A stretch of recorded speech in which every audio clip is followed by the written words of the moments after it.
ધોરણ 9 કયું ચેપ્ટર છે? ચેપ્ટર 9 વર્તુળ. એમાં ટોટલ 5 પ્રમેય છે. ટોટલ કેટલા પ્રમેય તૈયાર કરવાના છે? 5. એટલે કે પાર્ટ 1 આવશે આજે જે તમારું પાર્ટ 1 એની અંદર 5 પ્રમેય હશે. કેટલા પ્રમેય હશે?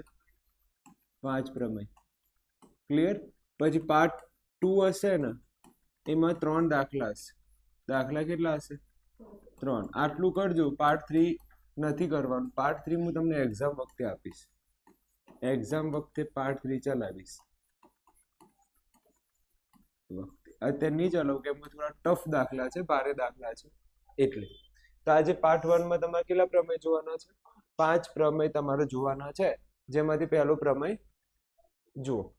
તમે ધ્યાનથી રકમ વાંચો એટલે તમને ખબર પડે કે અહીંયા વર્તુળની સમાન જીવો, વર્તુળના કેન્દ્ર આગળ. ચલો અહીંયા મને તમે એમ કહો પક્ષ શું લખાય? તો આટલું શું લખાશે? આ જેટલું છે એ શું છે? તમારું પક્ષ છે. તો વર્તુળ કયું વર્તુળ છે? તો આપણે નામ આપી દઈએ. આ વર્તુળનું નામ શું છે? કયું વર્તુળ છે? ઓ કેન્દ્રિત. કયું વર્તુળ છે? ઓ કેન્દ્રિત. અહીંયા લખીશું પક્ષમાં ઓ કેન્દ્રિત વર્તુળ. ઓ કેન્દ્રિત વર્તુળમાં હવે જીવાઓ છે. એક વચન છે કે બહુવચન? બહુવચન. તો મારે જીવાઓ દોરવી પડશે. મારે શું ડ્રો કરવી પડશે? જીવાઓ ડ્રો કરવી પડશે. ધ્યાન આપો, આપણે જીવા ડ્રો કરીએ છીએ. ચલો આ એક પહેલી જીવા અને આ બીજી જીવા.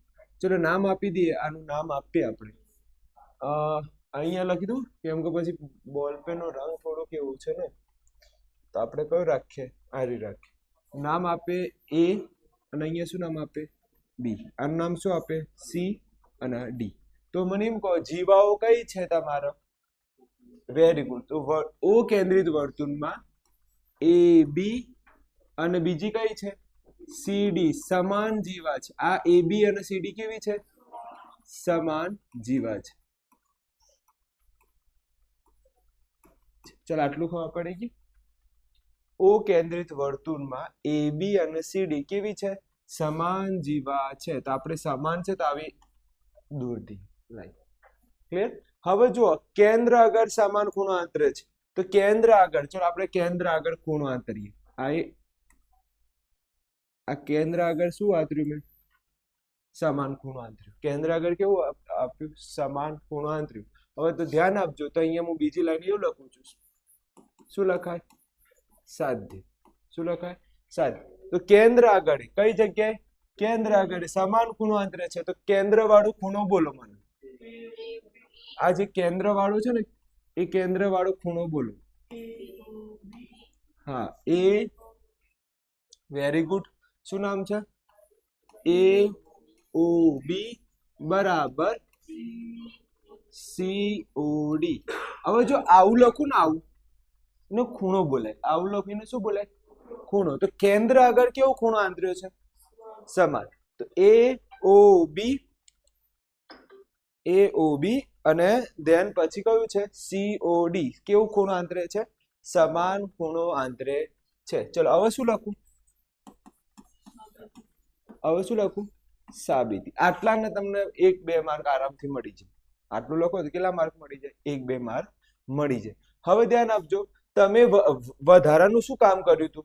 વધારાનું કામ શું કર્યું? ઓ એ અને બીજું કયું?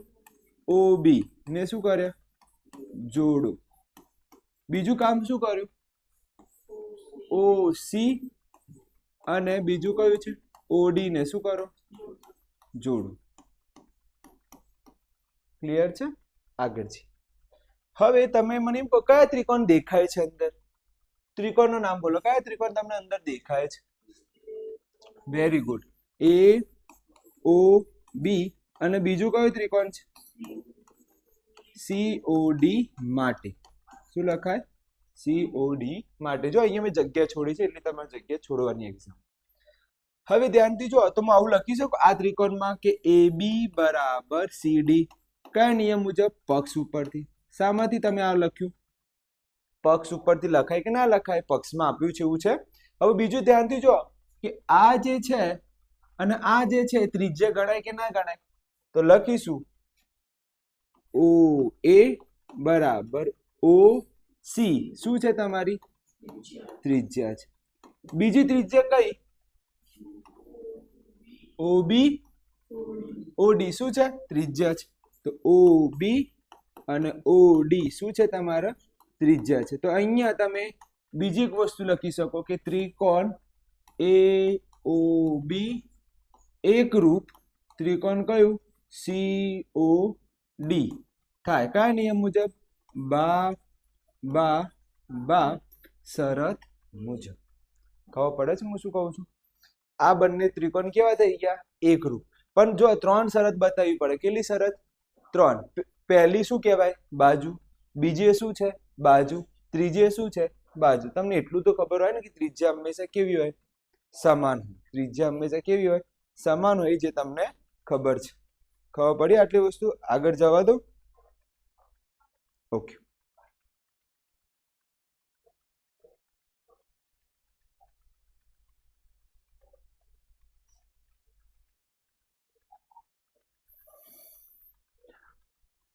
હવે આ થઈ ગયું. હવે તો છેલ્લી લાઈન આવું લખાય કે આપણે આ સાબિત થઈ ગયું એ ઓ બી બરાબર C O D CP CT મુજબ. ખબર પડી. આ જે પીળા કલરનું લખ્યું ને એ હૃદય ગણાય છે. આ પ્રમાણે એ શું ગણાય હૃદય. એવી કોઈ લાઈન છે જે તમને ખબર ના પડી હોય આમાં? એવી કોઈ લાઈન જે તમને ખબર ના પડી હોય? પહેલી લાઈન ખબર પડી. કયું વર્તુળ છે ઓ કેન્દ્રિત વર્તુળ. એમાં જીવા કોને કહેવાય એ બી જીવા છે. બીજી કઈ જીવા સીડી કેવી છે સમાન છે. તો સમાન લખી દીધું મેં અહીંયા. પછી કેન્દ્ર આગળ સમાન ખૂણો આંતરે છે એ સાબિત કરવાનું છે. કેન્દ્ર આગળ કેવું ખૂણો આંતરે છે સમાન. એ મારે શું કરવાનું છે સાબિત કરવાનું છે. તો કેન્દ્ર આગળ વાળો ખૂણો બોલો એ ઓ બી.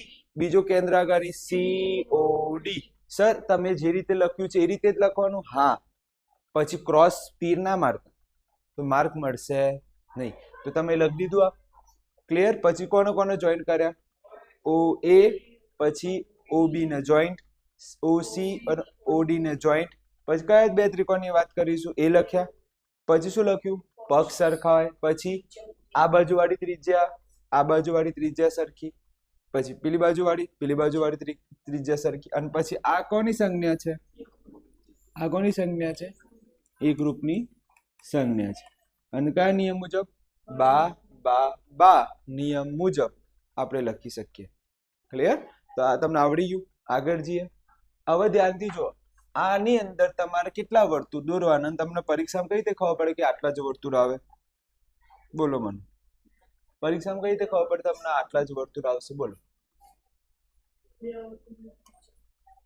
Very good. કેટલા વર્તુળની ત્રિજ્યા છે ચલો ચમાવું થાય છે. ઓકે નીચે આવી ગયું છે.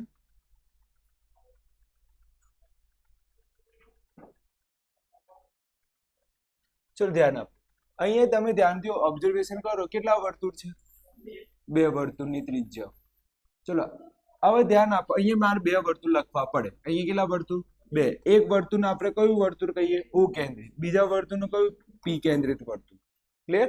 ધ્યાનથી જોવા ને તો છેલ્લી લાઈન આપણી સાબિતીની હોય. કઈ લાઈન સાબિતીની હોય તો કેન્દ્ર આગળ સમાન ખૂણો આંતરે છે. ચલો આપણે કેન્દ્ર આગળ આપણે સમાન ખૂણો આંતરવાનું છે. પણ આપણે લઈશું શું ત્રિજ્યા 2 વર્તુળ સમાન હોય તો તેમની સમાન જીવાઓ લેવાની છે. કેવી લેવાની છે જીવા. એક જીવાનું નામ શું બી, બીજી જીવાનું નામ શું સી ડી. કેન્દ્ર આગળ કયો ખૂણો આંતરે છે સમાન ખૂણો આંતરે છે. કેન્દ્ર આગળ કયો ખૂણો આંતરે છે સમાન. તો જેને પહેલો પ્રમેય આવડે અત્યારે ચલાયો એના આ પ્રમેય એકદમ ઈઝી લાગે. 2 વર્તુળ દોર્યા. જીવાઓ કેવી બતાવી સમાન. ત્રિજ્યા કેવી છે એકબીજાને સમાન. ત્રિજ્યા કેવી છે એકબીજાને સમાન. તો આમાં તમે લખશો તો ઓટોમેટિક તમને જે આગળના મુદ્દા હતા બેઠા કોપી પેસ્ટ. ચલો પક્ષ લખ્યો. પક્ષમાં બોલો કેટલા વર્તુળ છે ઓ કેન્દ્રિત વર્તુળ અને બીજું કયું વર્તુળ પી કેન્દ્રિત વર્તુળ એ. ઓકે. અથવા તો તેમાં શું લખું તેમાં આવેલી જીવાઓ જીવાઓ કઈ કઈ છે? એ બી અને બીજી કઈ? સી ડી સમાન છે. જીવાઓ કેવી છે? સમાન છે. સમાન છે. ચલો સાધ્ય શું? સાધ્ય શું? કેન્દ્ર આગળ ખૂણો. કેન્દ્ર આગળ ખૂણો. ચલો કેન્દ્ર આગળ ખૂણો કયો છે? ચલો એ ઓ બી બરાબર પેલી બાજુ પણ એ જ રીતનું સી પી ડી કેવા છે? સમાન છે. ચલો હવે શું લખીશું? સાબિતી. સાબિતીમાં ડાયરેક્ટ ત્રિકોણ લખીએ. ત્રિકોણ બોલો કયા કયા ત્રિકોણ છે? એ ઓ બી અને બીજો કયો ત્રિકોણ? સી પી ડી માટે. ચલો પહેલું શું લખાય? એ બી બરાબર સી ડી. ક્યાંથી લખ્યું? પક્ષ ઉપર. ચલો પછી બીજું બોલો. ઓ એ બરાબર પી સી શું છે તમારી? ત્રિજ્યા છે. ચલો બીજી બાજુનું બોલો. ઓ બી પેલી બાજુનું બોલો. P D. પી અને ડી કે એ પણ શું છે? ત્રિજ્યા છે. એ પણ શું છે તમારી? ત્રિજ્યા છે. ચલો તો આ બધી બાજુ છે કે કોઈ ખૂણો આવ્યો? ત્રણે ત્રણ શું છે? બાજુ. તો આપણે આવું લખાય કે ત્રિકોણ ઓ એ બી એકરૂપ ત્રિકોણ પીસીડી કયા નિયમ મુજબ? બા બા બા શરત મુજબ. પછી હું છેલ્લી લાઈન કઈ લખ દઉં જે સાબિત કરવાની હતી એ. મારી છેલ્લી લાઈન શું લખાય? જે સાબિત કરવાની હતી એ. અને બાજુમાં શું લખાય? સીપી સીટી મુજબ. બોલો આમાં જે લાઈન ના ખબર પડી એ પૂછો. મેં તમને કીધું હતું ને આગળનું જેને પ્રમેય આવડે એને ઓટોમેટિક કયો પ્રમેય આવડી જાય? આ પ્રમેય આવડી જાય. કમ્પ્લીટ ખબર પડી ગઈ? કોઈ ડાઉટ છે? કોઈ મગજમારી કે સર આમાં બહુ મગજમારી છે? કમ્પ્લીટ છે? ક્લિયર? ઓકે આગળ જી.